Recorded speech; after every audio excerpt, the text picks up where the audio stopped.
अच्छा, एक सवाल जो आप लोग हर बार पूछा करते हैं कि दीदी पीरियड में हरतालिका तीज व्रत कैसे करें? अगर पीरियड हो जाए तो क्या तीज का व्रत नहीं करना चाहिए?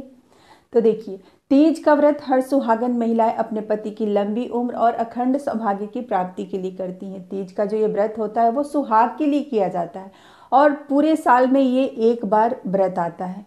इसलिए अगर आपको पीरियड हो भी जाता है तो भी आपको परेशान बिल्कुल भी नहीं होना। इस उपाय में मैं आपको जो नियम बताऊंगी उसी नियम से आप कर सकते हैं अगर आपको पीरियड हो जाता है तो भी।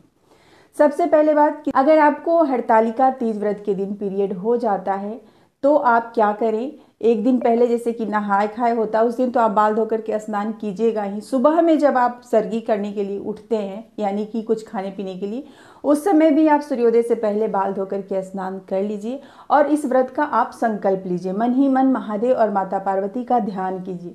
इसके बाद जैसे आप इस व्रत को करते हैं यानी कि 16 श्रृंगार में तैयार होना है आपको, एक भी श्रृंगार इस दिन नहीं छोड़ना है ये सोच करके आपको पीरियड हो गया, नहीं, ऐसी गलती आपको नहीं करना है, ठीक है। 16 श्रृंगार में आपको तैयार हो जाना है। श्रृंगार की चीजें भी आप दान कर सकते हैं, माता पार्वती को भी आप श्रृंगार की चीजें चढ़ा सकते हैं। दो बात है जो आपको इस व्रत में ध्यान रखना है।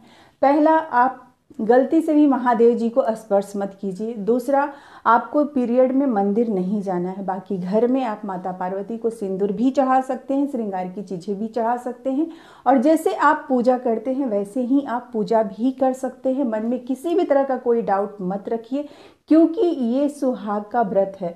इस व्रत को अगर हम एक बार उठाते हैं तो इसे किसी भी सिचुएशन में छोड़ा नहीं जाता है। इस बात का आप लोग बिल्कुल भी ध्यान रखिए।